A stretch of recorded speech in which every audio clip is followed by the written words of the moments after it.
어떤 그 제약과 통제, 그 다음에 강제로 이것을 하게 하고 이것을 못하게 하는 것, 굉장히 불편합니다. 이 사회가 법이라는 것이 있죠. 근데 법은 사람을 불편하게 합니다. 그런데 묻습니다. 그런 법이 왜 있습니까? 그건 너무 당연한 것 아닙니까? 법의 실현은 질서입니다. 법의 목적은 안전이죠. 그러니까 법이 주어졌다고 하는 것은 질서를 요구하는 것이고, 질서를 요구하는 것은 안녕을 도모하는 겁니다. 그러니 이렇게 모세가 이젠 장차 너희들에게 들어갈 땅은 이제 젖과 꿀이 흐르는 땅 건너가기 직전이잖아요. 신명기가 모세의 고별 설교니까 들어가기 직전에 이건 하라, 이건 하지 마라 이런 얘기를 합니다. 그것은 너희를 불편하게 옥죄려고 그렇게 하는 게 아니라, 이렇게 하는 것은 너희로 하여금 안전하게 하고 너희가 장차 얻게 될 그 땅에서 영원히 그 땅의 주인으로, 그 땅의 소유자로 살게 하기 위한 하나님의 사랑의 표현입니다. 즉 하나님이 주신 법은 그 법을 통해서 땅을 줄 것이다. 축복의 통로요. 그 법을 통해서 너희가 얻은 그 땅을 유지하게 할 것이다. 그러니 성령께서 주의 말씀을 통해서 우리에게 주신 항상 기뻐하라, 쉬지 말고 기도하라, 범사에 감사하라, 이는 그리스도 예수 안에서 너를 향하신 하나님의 뜻, 곧 선한 일이니라 라고 말했을 때, 이게 막 우리에게 부담이 되고, 법을 부담스러워하는 사람이 누굽니까? 그 범죄자들입니다. 법이 싫은 사람이 누굽니까? 세상을 막 살고 싶은 사람이에요. 하나님의 법이 싫은 사람, 하나님의 법이 부담스러운 사람은 하나님의 법대로 살기가 싫은 사람이죠. 하나님은 단언코 말합니다. 내 법을 지키고 내 법대로 살면 내가 너희 조상들에게 약속한 그 은혜와 복을 주고 그것이 너희 수천 자손대까지 이르게 할 것이다. 그러나 그렇지 아니하면 정반대다. 이렇게 얘기를 하신단 말이에요. 그러니 하나님께서 우리에게 주신 모든 법은 사랑의 법이요, 은혜요, 우리에게 복을 주시는 통로를 개척하시며 주신 복을 영구히 우리가 누릴 수 있도록 하시는 것이다. 이것이 바로 규례와 법도, 하나님께서 우리에게 주신 이 율법적인 구약은 물론 지금 우리가 사는 이 시대에 하나님의 모든 메시지, 주의 말씀은 우리를 지키시고 복 주시고 그 복을 유지하시기 위한 하나님의 은혜와 사랑의 방편이다 하는 것입니다. 그 다음에요, 그 규례와 법도 중에 제일 먼저 행해야 될 것이 뭐냐? 하나님 말씀을 지키는 것도 중요하고 선하게 사는 것도 중요한데, 이 모든 것의 최초의 선두가 뭐냐 하면 2절부터입니다. 너희가 들어갈 땅에 거짓 우상들이 있는데 그 우상들을 너희가, 첫째가 2절 끝부분에 모든 우상이든 막론하고, 높은 산이든 낮은 산이든지 어찌든지 막론하고, 2절 끝에 너희가 마땅히 그것들을 파멸하며 깨서 없애버린다는 뜻입니다. 파멸하며, 3절에 제단을 헐고 주상을 깨트리고, 그러니까 파멸하고 헐고 깨트리고 불사르고 신상을 찢고, 이게 파멸하는 방법입니다. 어떻게 파멸하느냐? 제단을 헐어라, 주상을 깨트려라, 아세라상을 찍어라, 불사르라, 그리고 조각한 신상들을 찍어라. 이렇게 그 악한 이 우상들의 이름들을 그곳에서 멸하라. 이게 이 5가지 일이 파멸시키는 내용들입니다. 이렇게 철저한 파멸이요. 사단의 세력, 우상, 하나님이 가장 싫어하는 우상 다 헐고, 주상을, 주상은 이 세운 우상이란 뜻입니다.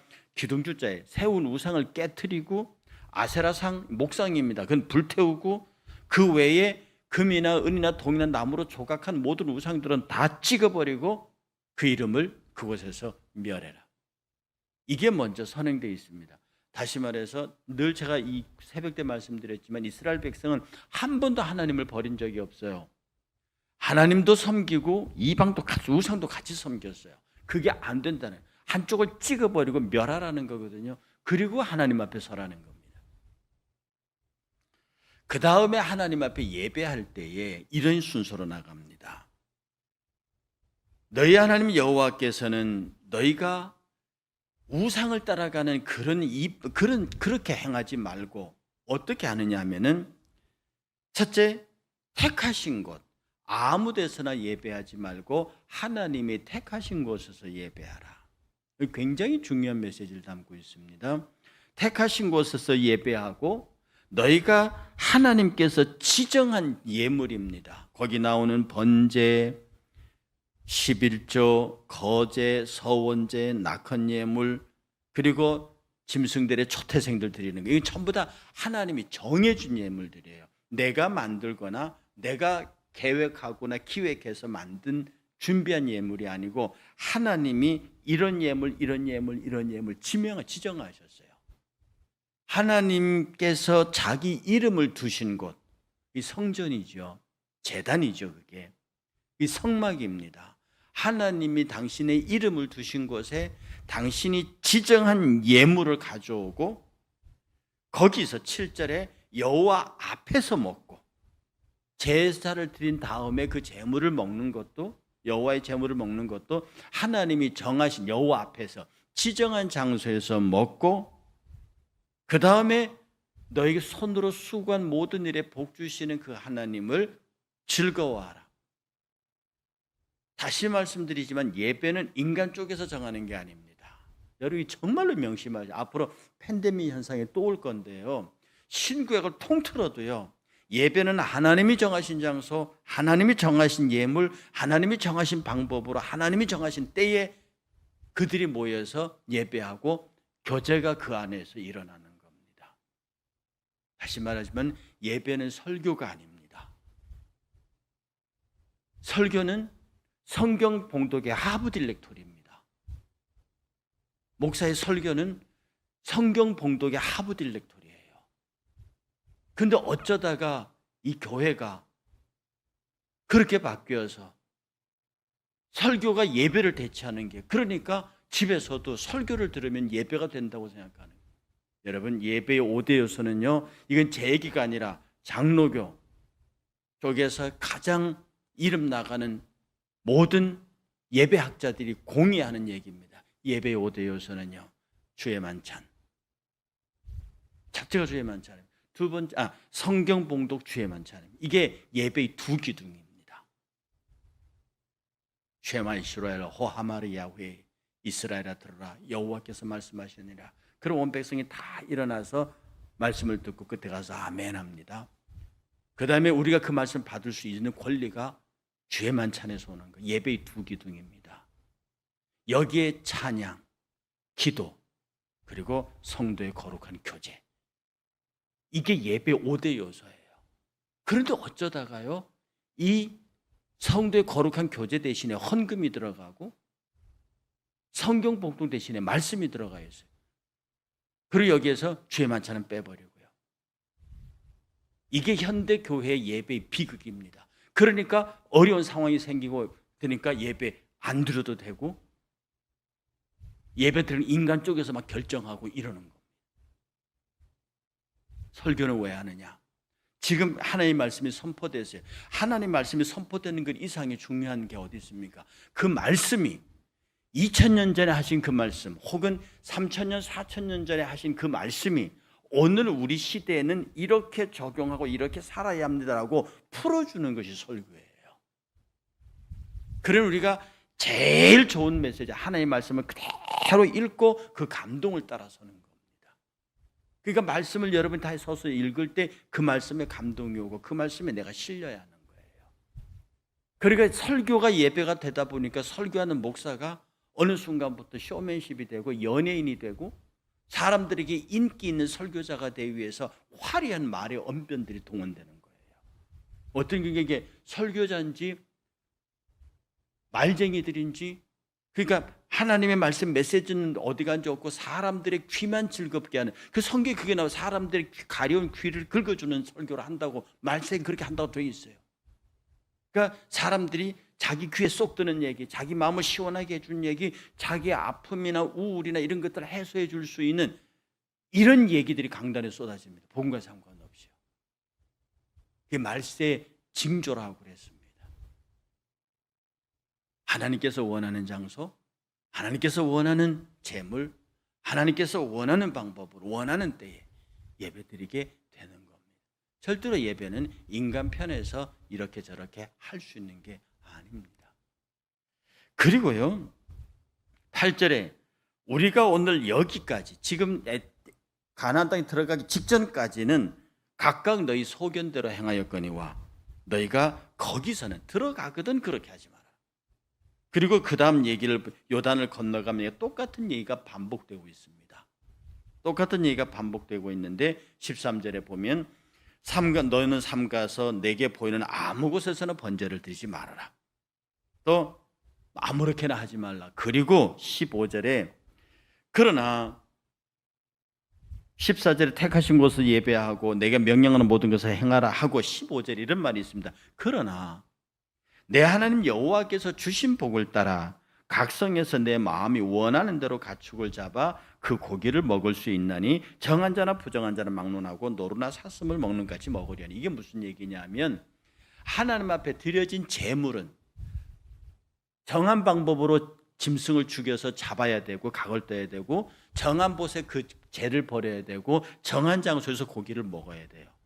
그러나 그런 제물이 아니고 식용으로 그냥 진짜 먹기 위해서 짐승을 잡았을 때는 뭐 부정하든지 정한 자든 상관없다. 다 먹어라. 그것은 마음대로 너희가 고기를 잡아서 마음대로 먹는데 그 다음 절이 우리에게 던지는 메시지가 있습니다. 그 피는 먹지 마라. 이 말 때문에 유대인들이 피가 있는 고기를 안 먹습니다. 그 유대인들이 먹는 고기는 따로 있어요. 고기에서 피를 다 뺐습니다. 그리고 그 피는 땅에 쏟아라. 핏째 먹지 말고 피는 먹지 말고. 그래서 사도행전 15장의 예루살렘 사도회의 결론에 이방인들에게도 율법을 지켜야 합니까를 놓고 사도 바울의 제소를 받아서 예루살렘의 주의 사도들이 야고보를 의장으로 세워서 그 유명한 예루살렘 사도회의를 합니다. 이방인들의 구원이 있느냐, 이방인들에게 율법을 지키게 해야 하느냐라고 하는 대토론이 벌어질 때 주의 동생 야고보가 최종적으로 내린 결론이 있습니다. 그게 뭐냐면 이방인 중에서 음행과 그 다음 핏째 먹는 것, 음행과 핏째 먹는 것, 이것을 제외하고는 그들에게도 어떤 요구도 하지 말라는 얘기를 합니다. 음행은 당연한 것이고 이 핏째 먹는 것을 왜 금했냐면 피는 생명이기 때문에 그렇습니다. 그래서 유대인들은 피가 들어가 있는 고기는 안 먹어요. 그래서 특별히 그들은 가공된 고기를 먹습니다. 그건 이제 율법적 전통 아래에 있는 상황인데요. 왜 그래? 그 다음 말씀이 뭐냐면 그 피는 먹지 말고 땅에다가 쏟아라. 이것은 하나님께서 생명을 얼마나 소중하게 보시고 있다는 얘기입니다. 생명은 먹지 말라는 거예요. 사람이 우리 육체 가운데 생명이 어디 있습니까? 피에 있습니다. 제가 단언코 하는 말인데 인간이 모든 장기, 모든 호르몬은 다 만들 수 있어도 피는 만들지 못합니다. 피는 생명이에요. 하나님은 생명을 손대지 말아라. 그래서 핏째 먹지 말라는 말은 지금 우리가 이 시대 피를 먹는다 안 먹는다 이렇게 이해하시면 안 됩니다. 지금 그래서 어떤 분들은 선지국도 안 먹고 그러실 필요는 없습니다. 그러실 필요는 없는데 우리가 이미 하나님께서 신약의 세계를 넘으면서 이제 이런 율법들은 은혜의 법 아래로 정리가 됐는데요. 여기서 가져와야 할 규범은 뭐냐면 생명을 함부로 해야만 안 되고 생명의 존엄함을 무시하면 안 된다는 겁니다. 그래서 서양 사람들은 낚시를 하고 고기를 잡잖아요. 그러면 큰 고기를 잡으면 사진을 딱 찍고 그 고기를 다시 놔줍니다. 그 사람들은 잡는데 의미가 있고 잡고 사진 찍고 돌려주는 것. 우리가 사냥을 하거나 할 때도 인간이 생존할 수 있는 최소한만 자연으로부터 빼앗는 것이지 인간의 생존에 필요한 그 이상을 막 뒤집는 것을 우리는 난개발이라 그럽니다. 하나님이 기뻐하지 않으세요. 그리고 이 말 끝에요. 이제 너희 성중의 노비나 모든 것 다 너희들이 함께 먹고 즐거워해라. 18절 마지막 절에. 그리고 19절에 이렇게 말합니다. 너는 삶과 내 땅에 거주하는 동안에 레위인들을 저버리지 말아라. 하나님께서 12지파에게 다 땅을 나누지만 레위 지파는 주지 않습니다. 레위 지파에게는 땅을 주지 않습니다. 레위 지파는 이스라엘 백성들이 내는 11조, 그것을 가지고 하나님의 성전과 예배를 주관하게 하고 레위인들을 살게 만들었습니다. 하나님 일을 전적으로 하는 사람들이죠. 무슨 일을 하든지 이스라엘 백성들은 자기들의 10의 1조로 성전, 그래서 이스라엘의 11조는 안 내면 벌 받고 11조 안 하면 그 하나님께서 험하게 말씀하시거든요. 왜냐하면 이것은 당시의 종교세적인 세금 형식입니다. 지금도 세금 안 내는 문제가 되죠. 그래서 당시 유대 시대 때는 11조는 의무를 넘어서 세금의 성격이 있습니다. 그 세금의 용처는 성전 유지보수, 그리고 하나님의 제사드린 제물 사는데, 그리고 레위인들의 생활비였습니다. 이것은 지금도 그 11조가 신약의 법 아래 넘어오면서 구약 시대 때는 그것이 의무였고 법이었으나 세금이었으나 종교세였으나 신약으로 넘어오면서 그보다 더 단계가 강화된 신앙 고백으로 바뀝니다. 10의 1조가 그 신앙을 표현합니다. 모든 내 소유가 다 주님의 것입니다. 10의 1조가 아니라 10의 10조인데 그 10의 10조를 주님에게 드립니다라고 하는 내 신앙 고백의 최소한이 10의 1조가 됐습니다. 그래서 신약의 11조는요 10의 10조입니다. 이게 사도행전 2장에 나타난 예루살렘의 공동체예요. 그들이 가지고 있는 것을 모두 사도들의 발 앞에 놓고 유무상통하는 거. 이게 신약의 11조는 10의 10조입니다. 다 드려야 되는데 내가 다 드렸다는 표현으로 나머지 10의 9는 내 것이 아니고 이 세상에 하나님의 주신 물질의 청지기로 살겠습니다라고 하는 고백이 신약의 11조입니다. 이게 더 강화된 거예요. 10계명도 더 강화됐죠. 미워만 해도 살인입니다. 탐심만 해도 도둑질입니다. 강화된 거예요. 이게 은혜. 그래서 사람들은 율법은 강하고 이렇게 얘기하지만 율법보다 더 강한 것이 복음입니다. 그래서 하나님께서는 너희가 너희 땅에 살 동안에 레위인들을 잊지 말아라. 그들의 부양 책임이 너희들에게 있다 라고 하면서 11조에 대한 의무를 세우십니다. 오늘 이 아침에요, 하나님께서 우리에게 주신 모든 규제와 이 율법을 지키는 것부터 레위인들을 돌보는 것까지, 그것은 너희들이 축복을 받을 통로요, 그 다음에 축복을 유지하는 수단이다. 그리고 너희들이 해야 할 것과 하지 말아야 할 것, 정하신 곳에서 정하신 방법으로 정하신 때 예배 드린다고 하는 이 예배가 하나님이 기뻐하는 예배다. 명시 이런 일들을 여러분들이 꼭 기억하시고, 여러분이 정말 하나님의 삶 속에서 그의 규례와 율법, 그가 주신 아름다운 법들을 소중히 여기는, 그래서 젖과 꿀이 흐르는 가나안 땅에 들어가서 정말 이 세상에서도 천국을 누리고 영원한 하나님 나라를 기필코 상속하는 우리 모두가 되시길 주의 이름으로 축복합니다.